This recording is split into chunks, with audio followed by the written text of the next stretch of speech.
So we'll call the public safety meeting to order. Madam Clerk, would you please call the roll? Alderman Boyd, Present. Alderwoman Howard, Alderwoman Hubbard, Alderman Muhammad, Alderwoman Boyd,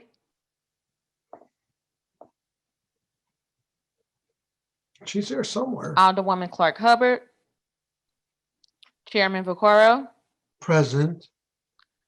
Alderwoman Howard, Alderwoman Hubbard, Alderman Muhammad, Alderwoman Boyd,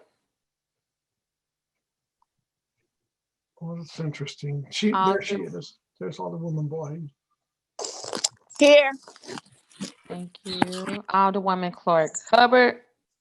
3 present, quorum is not established. That's okay. We might get one as we go along. I would say, Heather, if you, well, we got to do some other business first. I'm sorry. Anyway. So I would need approval of the minutes of the November 5th. Chairman, meeting. you We don't have quorum. Oh, that's right. You're right. So, and hopefully the clerk's trying to get some of the other people to join in. And we'll save excused Alderman to the end. Alderwoman Navarro, are you okay with us starting, or with the 3 of us, or? Yes, Mr. Chairman, I think that's okay, especially because this is being recorded, so the other committee members can watch it later as well. Okay, well, then we'll go ahead and start. Do you want to start with 162 or 163 first? Well, so 162 and 163, especially since we're not going to vote on them today, they're both about electrical vehicle charging. So I've got a presentation lined up, and so it'll be about both of them, essentially, if that's okay. Okay, we have a quorum now. I see Alderwoman Hubbard, Tamika Hubbard. Good morning, Tamika. She's here. So we do have a quorum now. So you want to go ahead and do the minutes from the last meeting, or? Okay. We have 4 present, so we should have a quorum. Okay, this is Alderwoman Howard. I don't know if you. And now we have 5. We have 5 of us. Sign in on a weird way here. I know. I had issues myself. Right. So, okay. All right. I'm here. We do have 5 present now. Did you call roll yet? We did, but would you want to redo the roll so we get everybody in there? I added them, Chairman. Okay, so we can do now, we have a quorum. Let's go and do the approval of the minutes for November 5th. Is everybody fine and looked at them? And I see. I move for approval of the minutes for November the 5th, 2020. Second. Madam Clerk, please call the roll. Alderman Boyd, Aye. Alderwoman Howard, Aye. Alderwoman Hubbard, Aye. Alderman Muhammad, Aye. Alderwoman Boyd, Aye. Alderwoman Clark Hubbard, Chairman Vaccaro. Aye. 6 aye votes. Okay, so now we're ready to go. Alderwoman Navarro, their companion bills.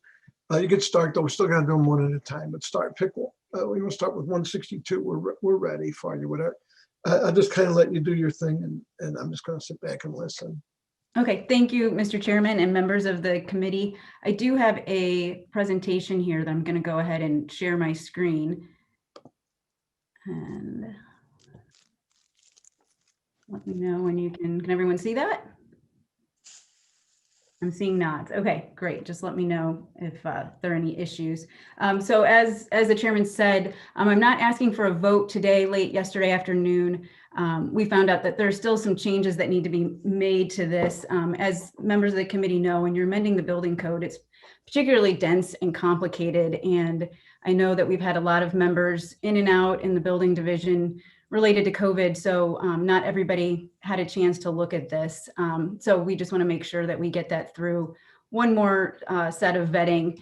And I think we'll probably have some tweaks to it to make sure that it can be merged into the building code appropriately. But I thought it was still helpful because this is an important topic, just to go over the background. And then if there are any questions that come up today, I'll have an opportunity to follow up before we come back again, and you do have the chance to vote on it then.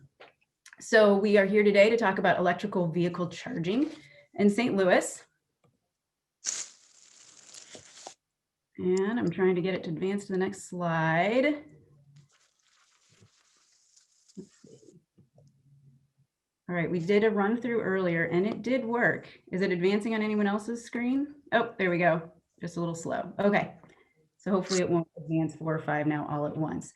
But you know, the issue that we are trying to address here with electric vehicles, number one, air pollution. We know that St. Louis has an air pollution problem. The American Lung Association as recently as September has given St. Louis an F when it comes to ozone pollution. And this pollution, much of which comes from cars, forms what we know as smog and is responsible for asthma attacks, heart attacks, strokes, premature deaths.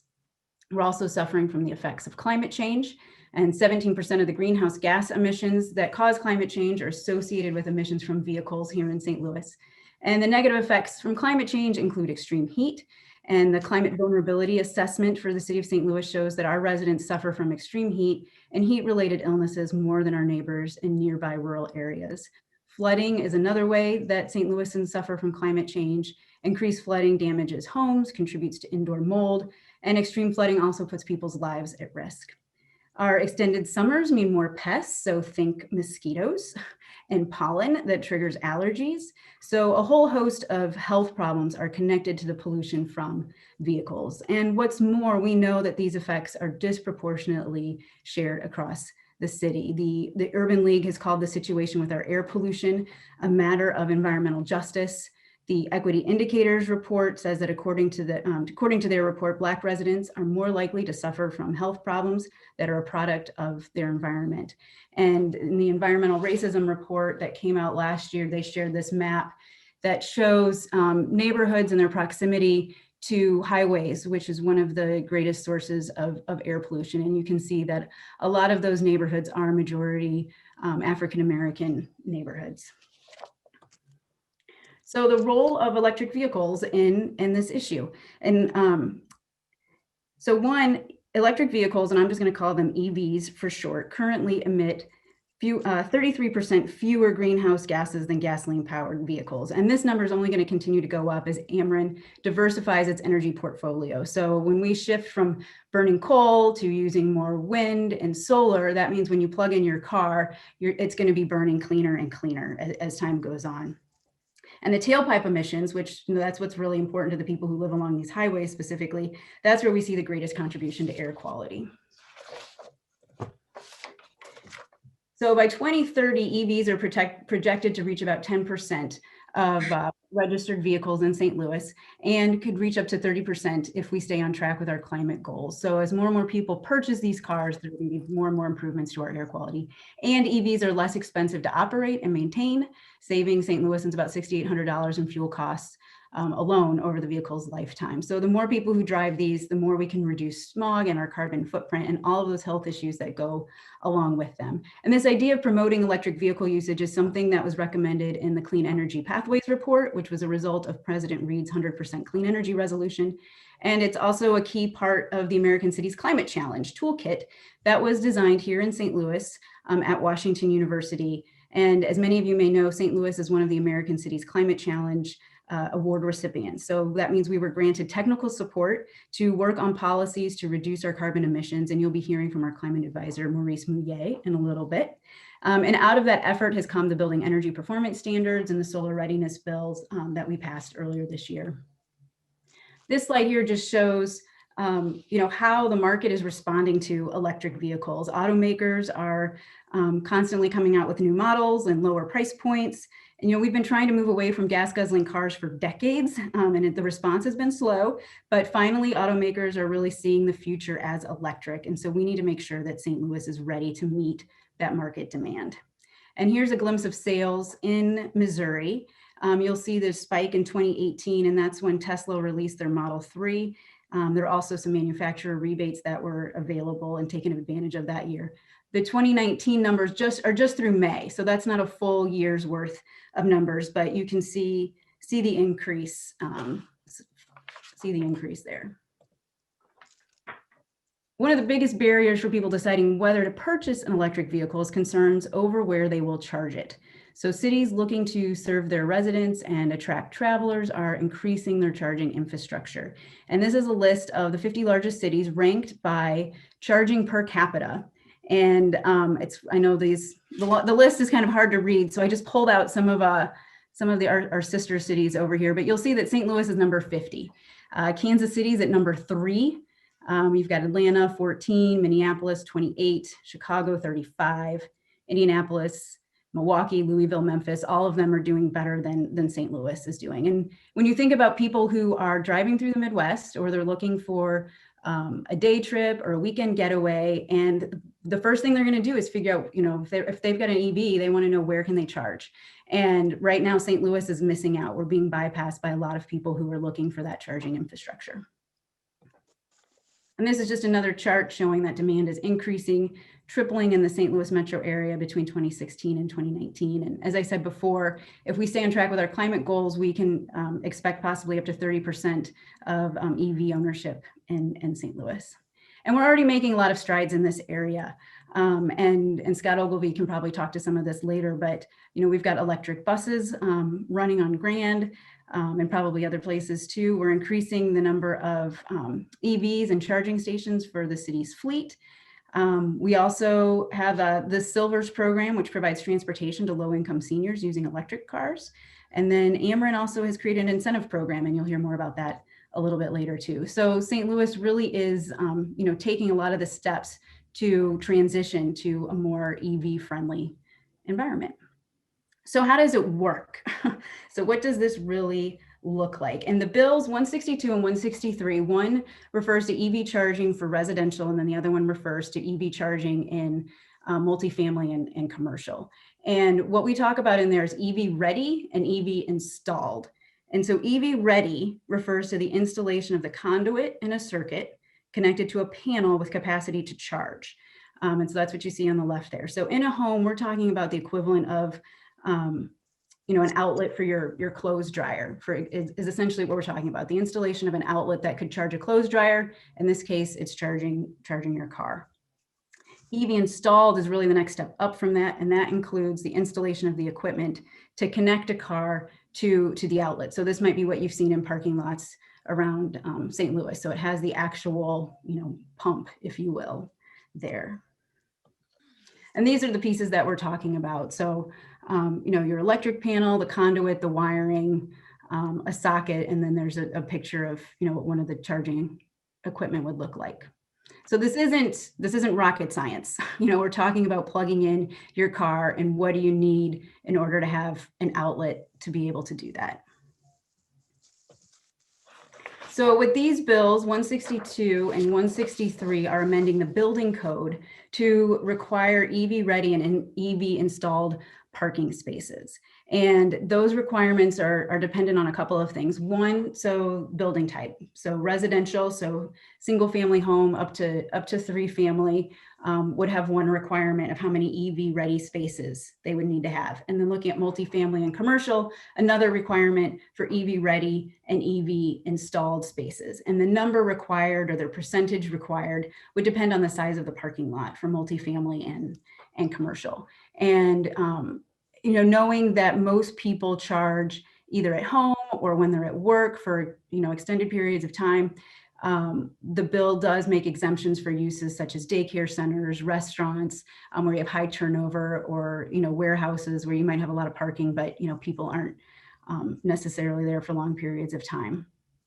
And there's also an exemption in the single family. If you've got a garage or a carport or some sort of off-street parking that's 50 feet or more away from the home, then these requirements wouldn't apply, because we understand that's a lot more work to get the electricity out to wherever it is that you're going. And these are some of the things when we come back with some amendments. These are just some of the things that we're looking at and tweaking. We want to make sure we've got all those use codes correct, and that the timelines, we just want to double check all of those two before we come back and ask for a vote. But this is essentially the framework of the bill, is having a certain number of spaces that would be EV ready or EV installed based on the building type and the size of the parking lot.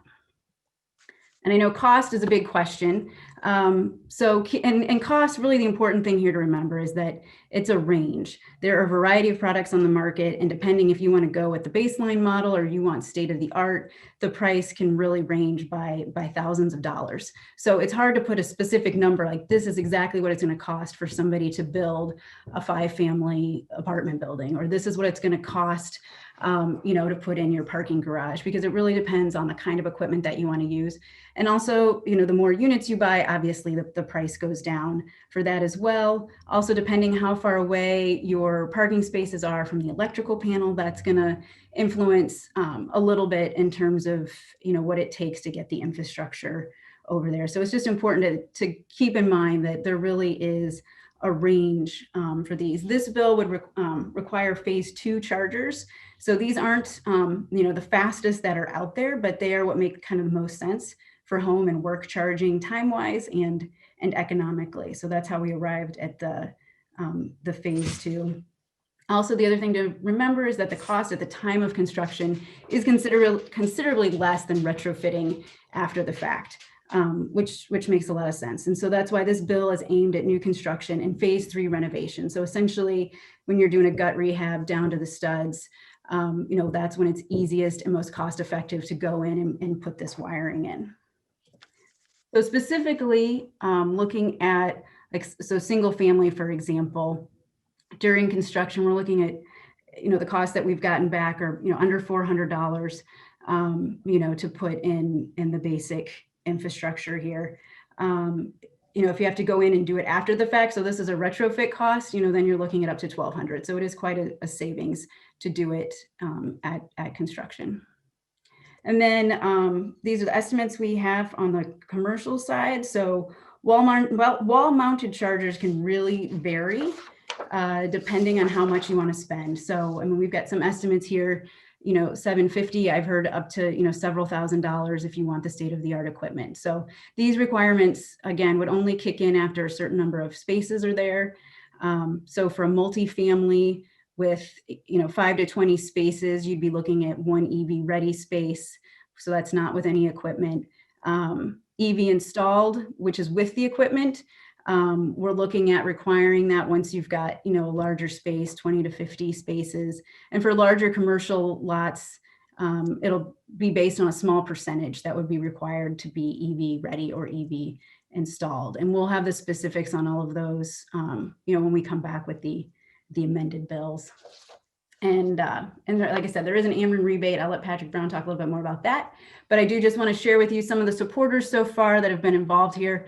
Asthma and Allergy Foundation for the air pollution reasons, Cortex, IBEW. We've got several state and national environmental groups, electrical workers have all expressed their support for this bill. So I'm going to, I can either take questions now or I can turn it over to Maurice Mouillet, our climate advisor, to share anything he'd like to share. And then I'm thinking then we can come back and discuss the Ameren rebate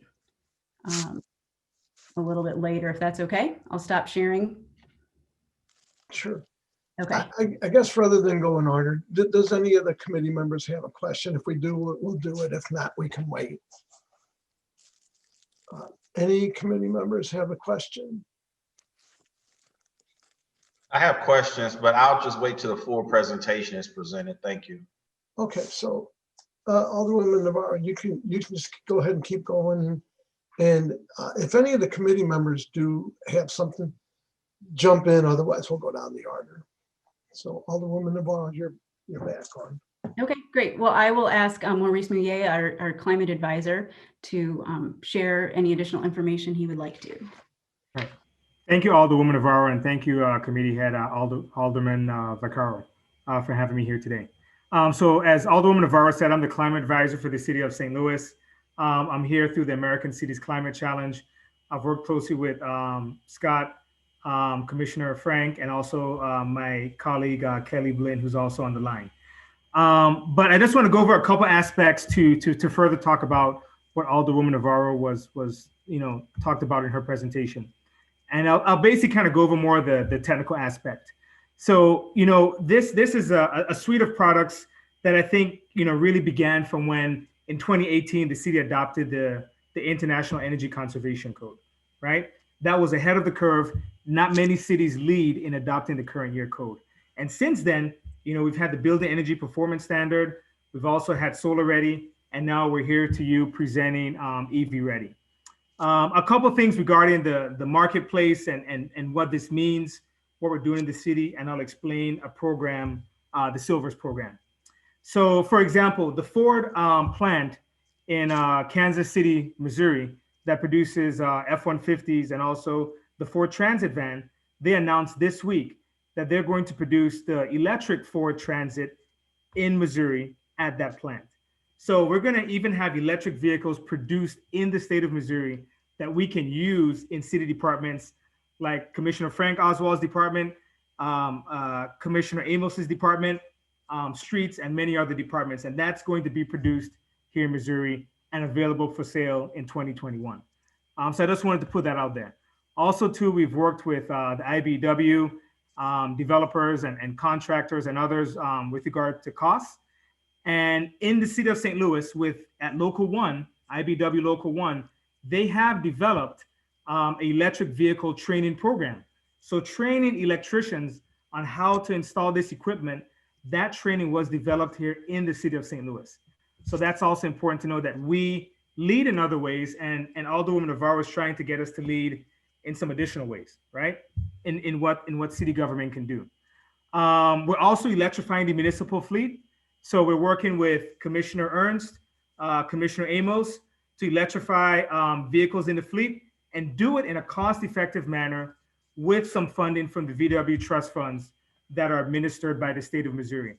So this also shows how the city in operation is actually doing this work already. And that work should continue to take place over the rest of this year and into next year and ongoing. Also, I do want to note that Commissioner Oswald, he actually has a plug-in hybrid, right?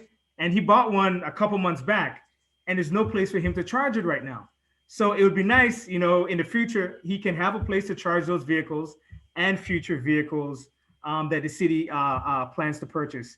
There are even employees at City Hall that have electric vehicles. Right now, they cannot charge those vehicles, but we're working to also make that a reality. And also, I'll end with two other things. Panel capacity, the chart that Alderwoman Navarro showed you, if you look at it, it shows that panel capacity needs to exist. And what that means is that it's important to have that capacity up front, whether you do it during new construction or whether you do it during significant renovations, to even keep both costs in control, right? So I just want to make sure that that gets through to the entire committee. And lastly, I would like to talk about the Silvers program. So we've worked with some external partners, and more directly in the city, we've worked with planning and urban design, which I work with Scott in that department, and also Dave Sikora at SLAE, St. Louis Area Agency on Aging, where we're developing with a national partner and the U.S. Department of Energy, where we're electrifying a senior transportation program in the city of St. Louis. And this program is actually one of the first of its kind in the country. And it's going to be a 3-year program. And we have a number of entities on board. We have community development corporations on board. We have transportation partners on board. And most importantly, we have those in the city that are instrumental in making sure this works well on board. So I'll leave it at that, and I'll turn over I'll turn it back to Alderwoman Navarro. Thank you, Alderwoman Navarro. Thank you, Maurice. We really are lucky to have Maurice and his expertise through that American Cities Climate Challenge grant, and also the expertise of NRDC and IMT. That those of all of those resources have been brought into the city for us to work on these issues. And really, in talking to other cities, it has really helped us move far and away ahead of what other cities are able or capable to even be thinking about right now. And with so many things going on right now, where it feels like the world is falling apart, I have to say it's been a real bright ray of hope for me to be able to work on this legislation over the last year with these folks. So next, I think Scott Ogilvie, our transportation policy planner. Do you want to chime in, Scott? Sure. Thank you, Alderwoman Navarro and members of the committee. Nice to see you all. I think Alderwoman Navarro did a great job with her summary and presentation to talk about these two bills. More than 24 cities have already enacted similar policies to what is being presented today. We think quite a few more will enact comparable policies in the next 12 months.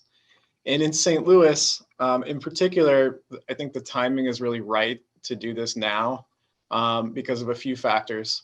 As we know, we want to increase transportation choices for people, especially lower carbon and lower pollution choices within the city.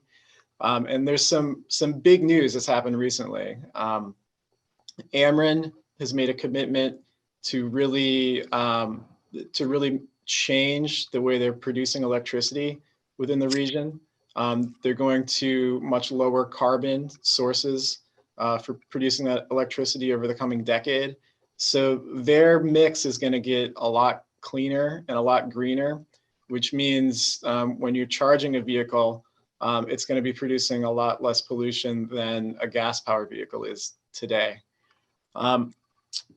We also want to promote lower cost options for residents. And while the purchase price of an electric vehicle today is typically higher than a gas vehicle, the operational costs are a lot lower because electricity is the cost of the electricity to power a vehicle is significantly less than the cost of gas to power a vehicle. So as more models come online and as the cost of those models declines in the coming years, electric vehicles in many cases are going to be a much cheaper option for a lot of times kinds of transportation. I'll just highlight one example of that. Metro is purchasing electric buses for the Grand 70 line, and they've begun to take delivery of those buses now, and they'll be operating in the spring. Sometime this spring, the Grand 70 will be 100% electric with 60-foot articulated EV buses. So their cost to operate these new buses, once they're up and running, is 60 cents a mile versus $2.50 a mile to operate a diesel bus. So even though it's a significant investment on the front end to get these buses and to get the charging infrastructure installed, they're going to be less expensive to run over the life cycle of the bus.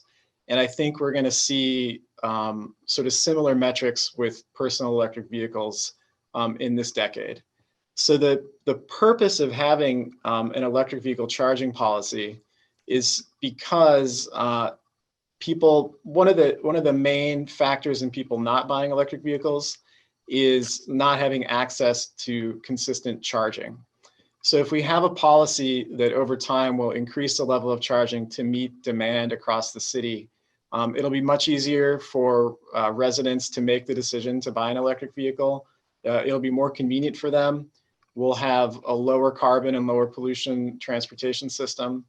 And for many residents, we have a lower cost transportation system too. But we can't get that if we don't have charging available. It's very easy to buy a gas-powered car right now because it's easy to find a gas station to fuel up. But a big deterrent to electric vehicle purchases remains the challenges of finding charging. I'll mention another policy which makes the timing of these bills, I think, really good. And I think Patrick Brown will touch on this too. But Ameren now has a rebate program that will reimburse customers up to 50% of the cost of installing electric vehicle charging, which really makes the rollout of this policy, I think, much easier for multifamily and business users to install electric vehicle charging at a significant discount to what it would cost them otherwise. There are already some developers installing electric vehicle charging within the city. but we want to ensure that that charging is distributed across all 62 square miles of the city. And it's not something that's only available in places where there's more robust development or where the price points of developments are a little higher. As more electric vehicles are on the road, the cost is going to come down and there's going to be a much bigger used electric vehicle market. And we want to make sure that all residents of the city can take advantage of that for the lower operational costs, and it is convenient for them and not something that only makes sense for folks living in the central corridor, for instance. If you look at, and Alderman Navarro touched on this, but if you look at the 2019 Equity Indicators Report, one of the biggest disparities within St. Louis is asthma rates between white children and Black children. There's an enormous disparity there, and that is partially caused by air pollution from vehicles. Not solely caused, but air pollution from vehicles is one significant factor. If you look at the daily air pollution within the city, we saw some of our lowest rates of air pollution over the last 25 years were this spring, when transportation volumes really declined as people stopped driving and were working from home because of the pandemic. And it was, I live right by 64 within feet of the highway. And there was I'd say a tangible difference in air quality at my house. And it was the type of change in pollution emissions that you would see if we got to maybe 10 or 20% of our fleet being electric vehicles. So while the number of electric vehicles today is small, I think in the coming years, if it grows and if we support that growth, we'll see really measurable differences in local air quality and local air pollution. And so we want to support that change coming to St. Louis. I'll touch, I think, very briefly on some of the details in the bills, and maybe Frank Oswald can follow up on this. But as Alderman Navarro mentioned, there's two bills. There's the amendment to the IRC, the International Residential Code, which covers 1 to 4 family structures. The standard there will be 1 EV-ready parking space per dwelling unit. In 1 to 4 family units, the costs tend to be very predictable because, especially with new construction, where the requirement would kick in sooner, you typically have off-street parking, and you typically have that in a garage in most new construction settings, and you already have electricity within the garage. Moving forward, we'll add that requirement in a few years to level 3 renovations. So when places are getting gut rehabs, they'll add that electric vehicle charging. And that's really important because that is where most people charge. Most people charge at home. You need that access overnight to get the full charge. Then on the other bill, the IBC International Building Code bill, there are use groups within the IBC, which are a little different than zoning categories. And so they regulate, there's different standards for construction for different types of uses. And because the building division will administer this, we used the IBC as a standard for deciding where electric vehicle charging will be required and where it will not be required. And the most critical places for it to be required are multifamily housing.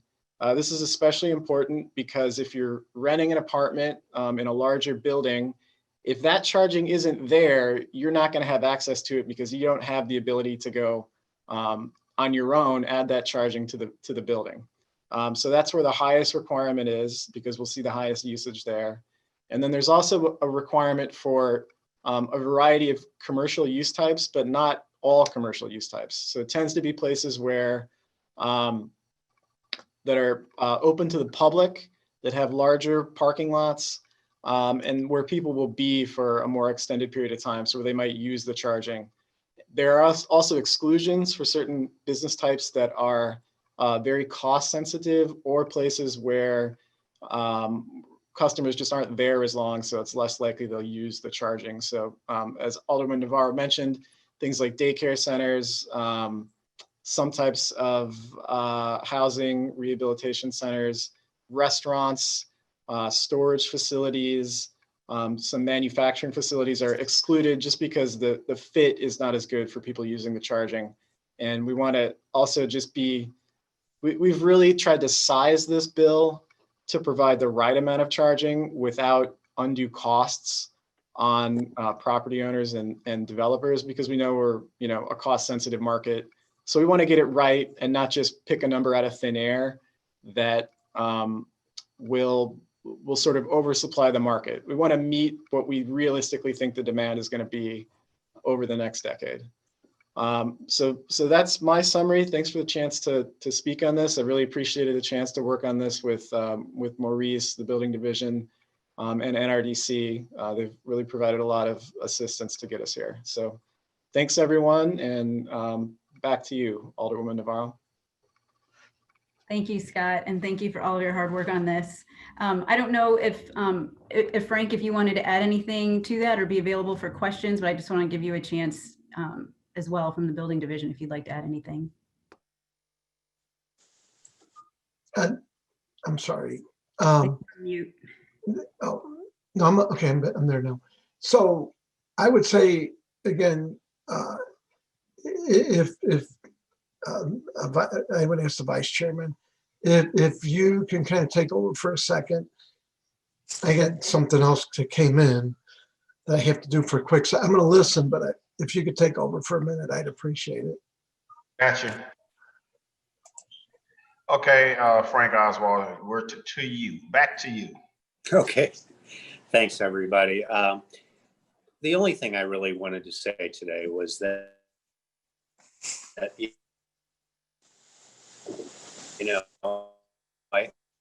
I think this is another one that was left hand. We either catch and move forward or we'll be behind. The fact of the matter is that EV equals the factors that can help significantly ways. So, I'm asked all the other issues, but I'm happy to take any questions at this point. Oh, that's down right. Frank, we barely heard much of what you said. The audio was horrible. Okay. We'll just save you for questions. Okay, that's fine. Thank you, Alderwoman Navarro. Thank you, Mr. Vice Chair. I was going to go to Patrick Brown next, and Patrick, I'll pull up that Ameren slide if that's helpful for you. Yeah, that'd be great. Thank you. Great, thank you. I know people are anxious to hear about what's going on, what sort of rebates are available. Oh, here too. Thank you, Alderwoman Navarro, Mr. Vice Chair, members of the committee. Appreciate being with you all today.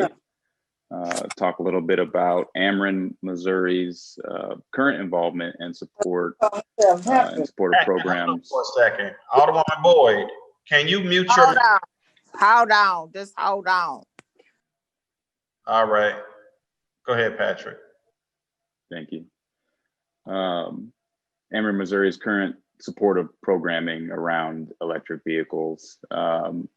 Similar to the reasons why this bill is important within the city of St. Louis, Ameren, well over a year ago, began engaging with our regulators to seek approval for our Charge Ahead program and our electric vehicle charging infrastructure incentive program to help make it a little bit easier for what we see and what many others across the country see as an inevitable switch and inflection point for EVs into our marketplace.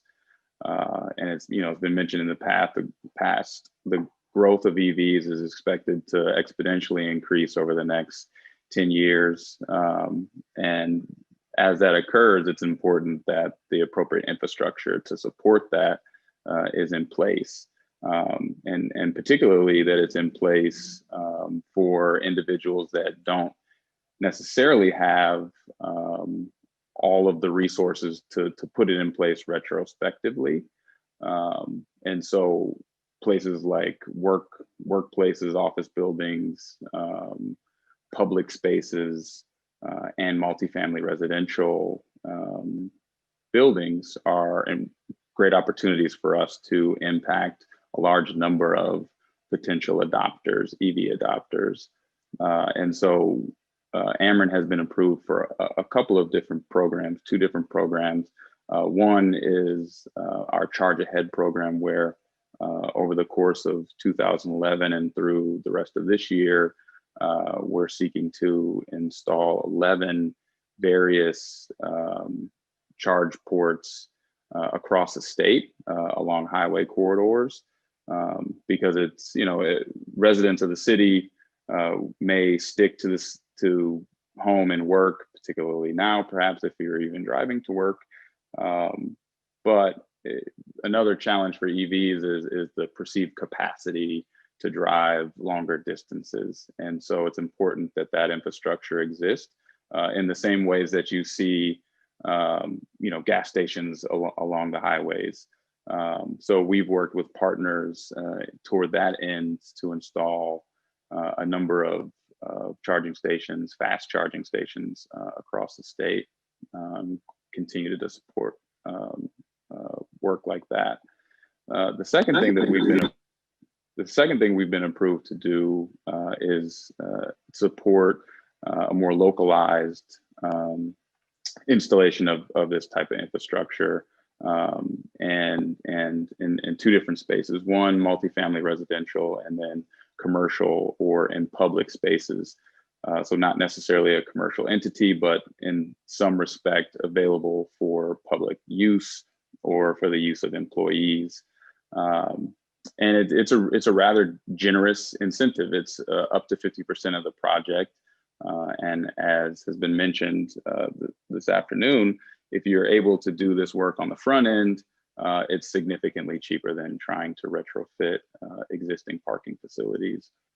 So in short, as you can see here, for a level 2 charger, we're offering up to $5,000. And then for the DC fast charging, and that's per charge port, and then the DC fast charging, which are more expensive, but they charge much faster. And frankly, most people won't need those, but we're offering up to $20,000 for that work. The program was just approved again within the last year, and we've been working with various organizations, private and public, toward this same end. And I think legislation like this really helps make it that much easier for the adoption of EVs. And so we look forward to working with the city. We've had a great opportunity to speak with Alderwoman Navarro, Maurice, Scott, Catherine Warner, and the broader team, talking about our experiences both at Ameren. We've installed at least 60 of our own chargers on our campus over the course of a few years, kind of iterating and testing various technologies, because there are lots of different technologies out there. And so happy to share any of that learning that we can with the city team along this journey. So happy to answer any questions, Alderwoman Navarro, provide any greater detail, or come back to you with more information from the subject matter experts that we have. So thank you again. Great, thank you, Patrick. It's really nice to see Ameren supporting these efforts. So thanks for being here. I just have, I was going to just see if there's one more person on here who wanted to speak, and then we can take questions. I don't know. We have Kelly Blinn from the NRDC. Kelly, would you like to say some things about the legislation today? I can just say quickly, I think Scott mentioned that St. Louis is definitely a good company here. A lot of cities around the country have already implemented ordinances like these, and many more are on the path to do so. They range in terms of level of ambition, many in that sort of 20% or around their range of new spaces and new construction.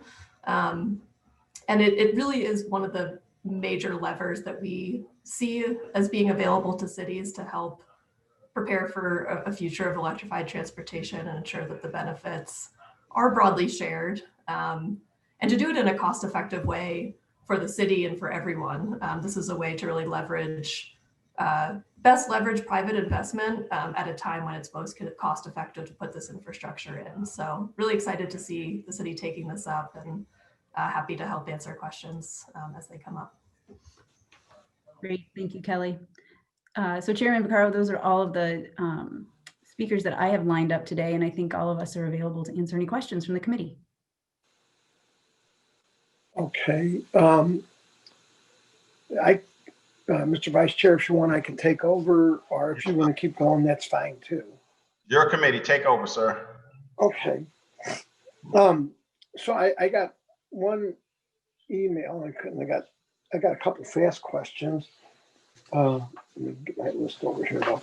So anyway, congratulations on the car, Frank. How do you charge it now? If he's still here. He might have left us. Frank is on. He's under Maurice somehow. Yeah, so I'm just curious how he's charging that vehicle now. Like when somebody buys one of those cars, does he have a charging station or? In this particular case, what we have is a electric hybrid, which basically means you can plug it in, and it also, has a gas engine as well. It'll convert over. So what the gentleman who has this one assigned to him does is plug it in at home. So he just, has an electrical outlet. He plugs it in at home and charges it. So so you can plug one of these into a regular. You can plug one in a regular outlet. You can plug them into a regular outlet. It's a lot slower, but our people are, they don't use the city car for personal use. So they come home at 5:30, they plug it in, and, it can be on the charger for 12 hours. It's no big deal. So. Okay. So then my next couple of questions, I don't have a real issue with this, but my next couple questions, and whoever can answer them in general. One, someone texted me and said, is this going to be required to be put in garages on new construction? Would be a question. And anybody can answer. Yeah, go ahead. Go ahead. No, you're the expert. If your audio goes out, I'll pick up. I'm hardly the expert, but basically, yes, they are going to be required to be put in the garage, and it makes a whole lot of sense. The bulk of our newer homes that are being built in the city of St. Louis, have attached garages or a tuck under garage, even if it's just a few feet away out by the alley. At the time that you're doing construction, you want to go ahead and, put that line in right at that particular time. It's like everybody was saying, it's by far the most reasonable time to do it. And it's really not that big of a deal. It's not that hard. So I think what they're getting at, what if you're going to just rehab your garage, maybe it fell apart, maybe whatever. Are they going to be required at that point to put that in? Say I got to put a new roof on it or whatever. I got to do work to the garage. The city, God forbid, cites me and tells me my garage is a disaster and I got to fix it. Am I required at that point to put in that kind of the charging station? No, if you're doing repair work to your garage, and that's what most of these things are going to be, unless you actually tear your garage down for or it's condemned or something like that, you're not going to be required. No. Okay, then the other questions, and certainly leave it open to anybody. And I'm just kind of going off of things that were sent. Let me look. So in a multifamily, one of the units is going to be required to have this. the owner of the building, who's going to pay the electric, or do they charge so much a minute for, would that be something where there's a provision for the owner of the complex to be able to charge per minute while you're charging, or you just get to charge there for free on their dime? Anybody? That'll probably be up to the owner, how they set the actual charging up for that particular, if it's, some buildings have common areas that the owner pays for. They could probably tie it to the meter that goes to that particular unit that it's provided. It'd be really up to the owner. Because it seems like it would be one space, a common space. So it may be necessary for them to do 3 or 4 of these charging stations. It's very likely in the future. Okay. I would be shocked in 20 years if you don't have a lot of that going on. Yes. Okay. Then the other thing that, because I hear this all the time. So these vehicles won't be paying taxes to drive all over the road like the gas tax that everybody pays. Is there a plan eventually to do a provision to say, hey, if you have these cars, you're going to have to pay some sort of a road tax? It's a curious question. I mean, you hear that, and the road repairs, the highway repairs are all done by gas taxes. And as we eliminate that gas tax, these same vehicles ride on the roads. That's always been my argument, especially on the earnings tax, that the people that come into work in the city should pay the earnings tax because they're driving on our roads, they're using our facilities. Is there any kind of a plan in the future to ask some of the electric cars? I know you don't know the answer to this, but it's just a curious thing if anybody would have an answer. Thank you, Chairman Vaccaro. So Missouri is one state that actually has an annual electric vehicle registration fee that is paid to the state that kind of compensates for that. I think states that have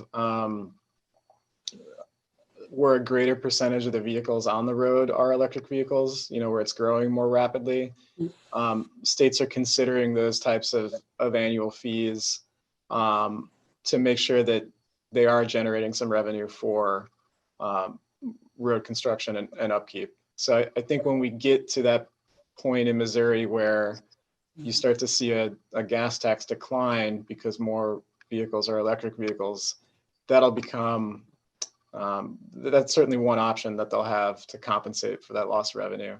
And then I think in the more distant future, we're likely to see something more like a mileage fee where you just pay by the mile that the vehicle is used. Although I don't think anybody in the US has implemented that so far, but the technology is certainly there. Okay, them are just more curious. I don't have an issue with the bill and the sponsor of the bill. These are just, people were texting me stuff, and these were questions that I was asked, although the road thing was my own question. Anyway, thank you. I'll just go down the list. Vice Chairman Boyd, and I'll mute myself here. Thank you for the presentation. Alderwoman Navarro, I'm kind of curious. I was impressed. KC ranked number 3. What are they doing exactly that puts them so far ahead of St. Louis, who's 50?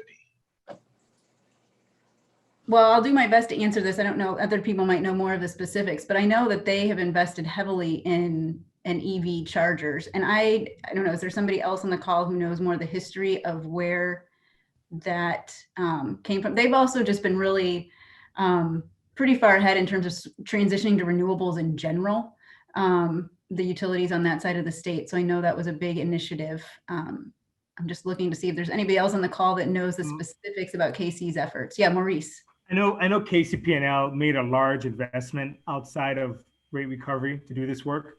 So that allowed them to do a lot of this work. And that's why KC is so far up because KCP&L, before it became Westar, invested heavily in this infrastructure in their territory. So that's how this. Was it more private infrastructure investment or more public dollars? And what did it exactly go toward when you say the infrastructure? So the infrastructure was basically installing electric vehicle supply equipment, installing the charger itself. So this wasn't necessarily EV ready. This was actually putting out full infrastructure where you can go and plug in your vehicle and charge your vehicle around the Kansas City, more or less metro area. Okay, so I don't know who can answer this, but I didn't hear when Alderman Vaccaro asked the question, if you had a 4-family flat, for example, and somebody was charging, making a charge, and let's say the landlord put it on a public meter, who actually pays for the charging? Is the landlord going to be responsible for paying for the charging? And if it's around the city, if the city grows this infrastructure, how's that measured? Can I take a stab? Go ahead. So there are a few options here we should probably talk through. So these bills are dealing with private chargers. So somebody will be paying these bills. It won't be the city paying for the electricity for chargers installed through these bills. So a couple typical scenarios we can talk through. So let's say a single family or a 2-family. What the bill is requiring is not actually the charger. It's just requiring the electrical capacity so that the homeowner or the tenant can easily install a charger if they have an electric vehicle. So it's getting ready for when that person buys an electric vehicle, they can easily add a charger.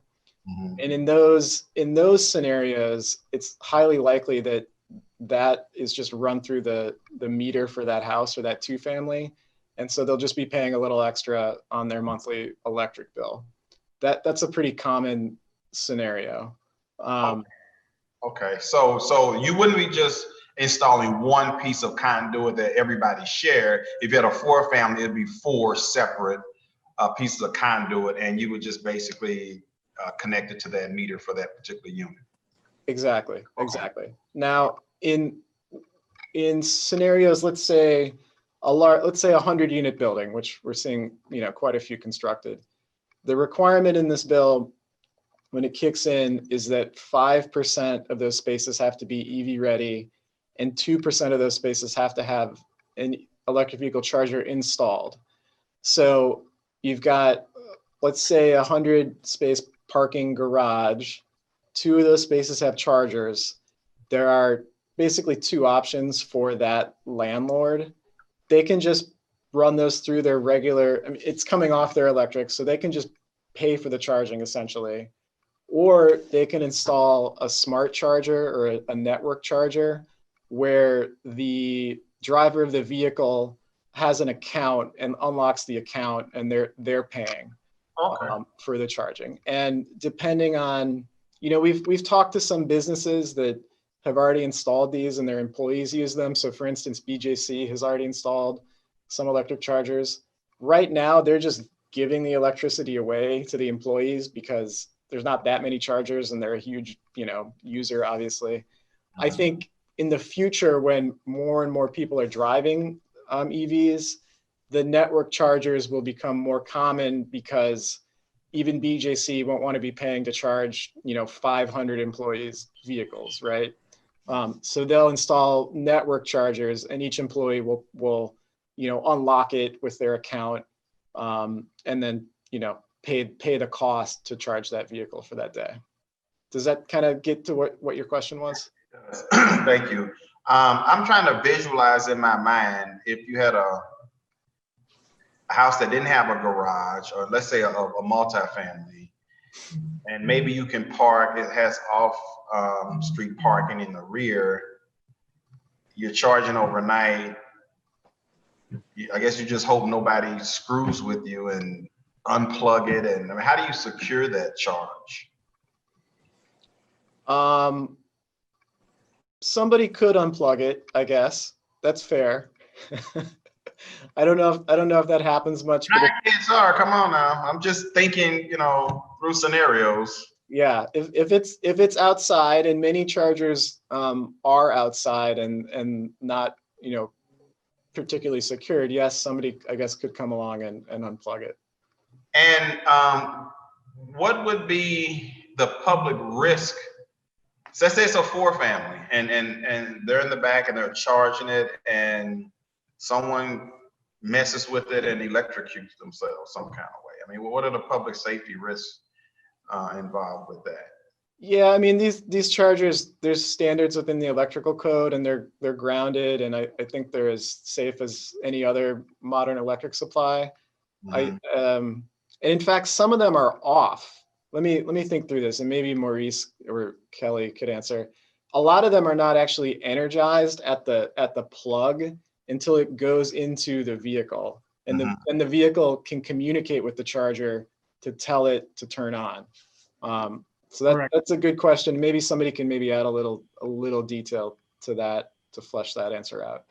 Correct, Scott. Until it's plugged in and latched in properly, it is not a live circuit. Okay. Once it makes contact, then it creates a connection. It communicates with the vehicle. It knows the charging rate capacity of the vehicle. And also, Vice Chair, to your other question, the enclosures, they're meant to be weatherproof, waterproof, dustproof, rainproof. And of course, it'll go through the building division to make sure it's installed correctly according to the electric code of the city. And of course, it should be installed by a qualified electrician. So I want to give you one quick visual. So imagine, Vice Chairman Board is driving from St. Louis to Springfield, Missouri. That's about 220 miles.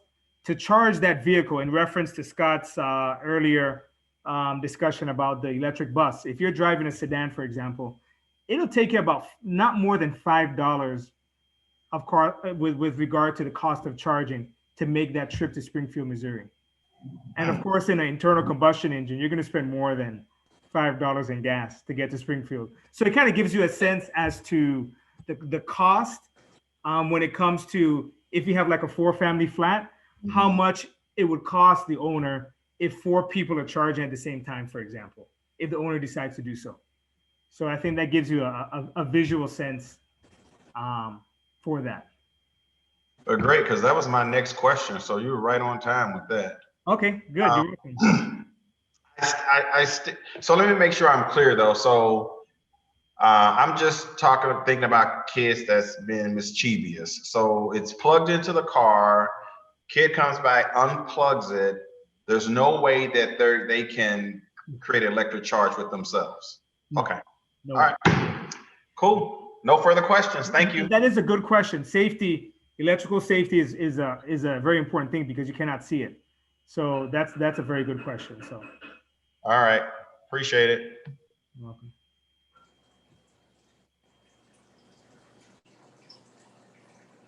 Okay, I'm sorry.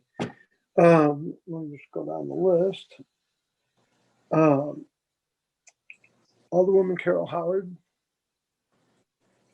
I'd like to thank everyone for their detailed presentation. I think this is a very good thing to looking forward. And I have no further questions. I appreciate the detail. I guess that's why I don't have any questions. So thank you so much. Thank you. Alderwoman Tamika Hubbard. Alderwoman Hubbard, are you still with us, or she might have had to drop off? And so we'll go to Alderman John Muhammad. Are you still with us, or did you have to drop off?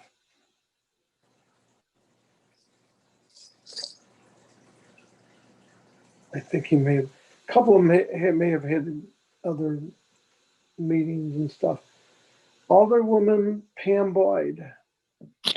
Yes, Mr. Chair. I think my concern is, and I did send concerns to Alderwoman Navarro in regards to these bills.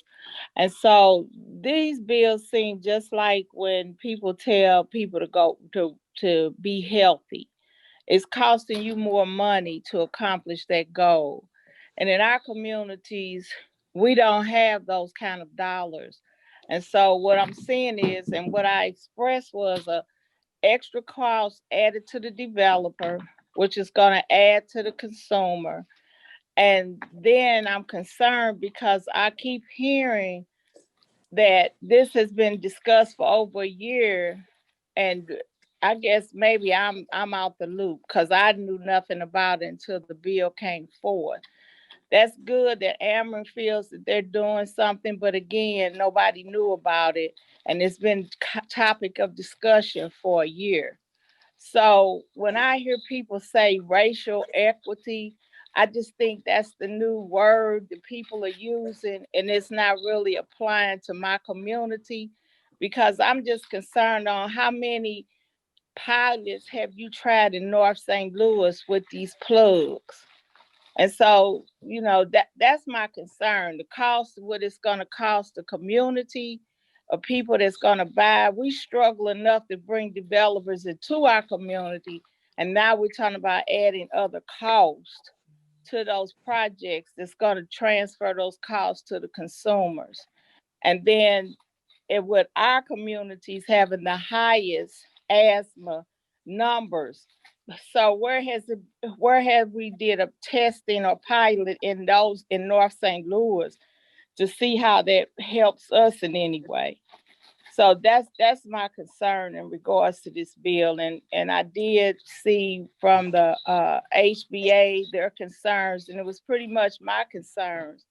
And I did send those questions to Alderwoman Navarro.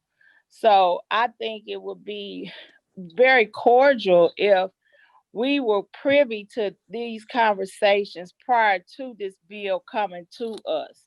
So that's, just my concern. That's all I have. Thank you. Thank you. And Alderwoman Clark Hubbard, I believe, is not with us today, and she's excused.